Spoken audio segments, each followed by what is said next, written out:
मज़ेदार सी रेसिपी, वो भी रमज़ान की इफ्तारी से रिलेटेड। ऐसा हो ही नहीं सकता कि आपको रेसिपी के इस चैनल पे ऐसी रेसिपी ना मिले। तो बिस्मिल्लाहिर्रहमानिर्रहीम, अस्सलाम वालेकुम। रेसिपी अच्छी लगे तो सब्सक्राइब ज़रूर कर लीजिएगा। तो इस रेसिपी के लिए सबसे पहले तो आपने ले लेने हैं समोसे। अच्छा, समोसों की रेसिपी जो है मेरे चैनल पर अपलोड है, आप जाकर देख सकते हैं होममेड घर में किस तरह से बना सकते हैं। तो सिंपल मैंने फ्रोज़न समोसे लिए थे और उसके बाद आपने इसको ऑयल के अंदर फ्राई कर लेना है। अच्छा, समोसे बनाने की रेसिपी जो है वो इस आपको मैं अगर चाहते हैं तो मैं आपको सिखा दूँगी घर में किस किस तरह से ईज़िली आप घर में बना सकते हैं छोटे बड़े साइज़ के समोसे।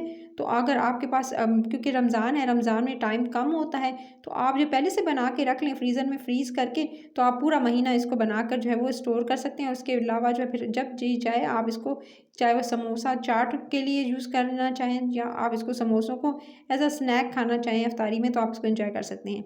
तो इस तरह से मैं इसको निकालती जा रही थी। सिंपल जी ऑयल में इसको फ्राई कर लेना है, दोनों तरफ से अच्छे से कलर आने देना है। और जब अच्छे से गोल्डन कलर आ जाए समोसों को निकाल लेना है, उसको निकाल के एक तरफ करना है। फिर एक अलग से बॉल लीजिएगा, बॉल के अंदर आपने शामिल करनी है दही। दही लेनी है 1 प्याली, उसके अंदर शामिल करेंगे आधा टीस्पून नमक। नमक के साथ आपने इसके अंदर कुटी हुई लाल मिर्च शामिल करनी है, आधा टीस्पून ही इसके अंदर शामिल कीजिएगा।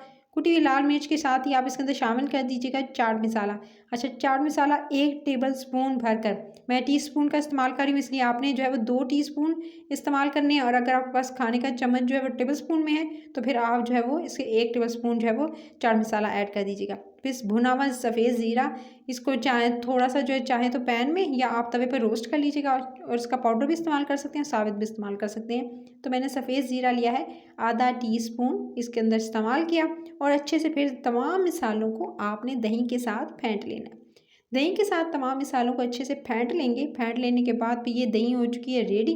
दही वाला ये मसाला एक तरफ करेंगे और उसके बाद असेंबलिंग की बारी आती है, क्या क्या चीज़ें जाएंगी इस चाट के अंदर। सबसे पहले तो बारी आती है जो आपने फ्राई किए थे समोसे, वो समोसे रखेंगे सबसे पहले। समोसे रख कर अब आपने सिंपली इसके ऊपर चीज़ें नहीं डालनी है, सबसे पहले इसको थोड़ा सा तोड़ लेते हैं, जो कि ऑथेंटिक स्टाइल है इस चाट को बनाने के लिए। तो सबसे पहले तो इस तरह से समोसों को दरमियान से तोड़ लेंगे। अच्छा, बड़े साइज़ के बना रहे हैं यानी ले रहे हैं समोसे, तो बड़े साइज़ के समोसों से भी इसी तरह से आप बनाएंगे रेसिपी। तो आप सबसे पहले समोसों को इस तरह से जो है थोड़ा सा तोड़ लीजिएगा। और उसके बाद इस पर डालेंगे सफ़ेद उबले हुए चने।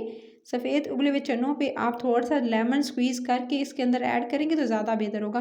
तो मैंने जो है आधा लीमू जो है पहले से जो है वो इसके ऊपर निचोड़ लिया था, तो इससे बहुत अच्छा टेस्ट आएगा, एकदम खट्टा खट्टा टेस्ट आएगा। सो आप पहले ही चनों पे थोड़ा सा लीमू निचोड़ के इसके ऊपर शामिल कीजिएगा। उसके बाद आपने चॉप्ड किया हुआ इस तरह से प्याज, साथ में आपने थोड़ा सा इसके ऊपर डालना है इस तरह से टमाटर चॉप्ड किए हुए इसके ऊपर डाल दीजिएगा। टमाटरों के साथ ही आपने इसके ऊपर डालने हैं आलू। उबले हुए आलू जो हैं वो भी छोटे छोटे काट के, तमाम चीज़ें जो हैं वो आपके सामने देख सकते हैं एक ही साइज़ की कटी हुई हैं। प्याज टमाटर उसके साथ आलू, तो तमाम साइज़ जो है वो इस सब का सेम ही रखिएगा। उसके बाद आलू शामिल करने के साथ ही आलू अपने शामिल किए। फिर बारी आती है हरी मिर्चों की, थोड़ी सी हरी मिर्चें काट के इसके अंदर शामिल कर देंगे। हरी मिर्चों के साथ फिर आपने इसके अंदर शामिल करना है, ये तमाम चीज़ें चली गई। अब बारी आती है जो दही वाला मसाला आपने बना के रखा था, वो इसके अंदर जो है वो इसके ऊपर से इस तरह से डालेंगे। तो इस तरह से आपने पहले दही अच्छे से डालना है, दही वाला मसाला इसके ऊपर डालेंगे ताकि थोड़ा समोसे के ऊपर भी चला जाए, और इस तरह से तमाम चीज़ों पे भी आपने अच्छे से इस तरह से इस दही वाले मसाले को डालना है। पहले दही वाला मसाला गया, फिर आपने ग्रीन चटनी, जो जो हरे पुदीने की, साथ में धनिया की और हरी मिर्चों की जो चटनी होती है, तीनों को पीस लीजिएगा ग्राइंडर में डाल के थोड़ा सा पानी डालकर, और वो अपनी डालनी है हरी चटनी। ऊपर से डालेंगे थोड़ा सा चाट मसाला। चाट मसाला इसके ऊपर डालना है, तकरीबन आधा टीस्पून आप भरकर चाट मसाले का इसके ऊपर डालेंगे। और उसके बाद आपने लाल वाली चटनी इसके ऊपर डालनी है और इमली की चटनी डाल के इसको सर्व करना है। मज़े मज़े के इफ्तार से रिलेटेड और सहरी से रिलेटेड रेसिपीज़ के लिए रेसिपी के चैनल को सब्सक्राइब लाइक और शेयर ज़रूर कर लीजिएगा ताकि आपको नोटिफिकेशन मिले और मज़े मज़े की रेसिपीज़ को एंजॉय कर सकें। तो सब्सक्राइब ज़रूर कर लीजिएगा, इस रेसिपी को जरूर ट्राई कीजिएगा। अपना ख्याल रखिएगा। Till the next video, take care.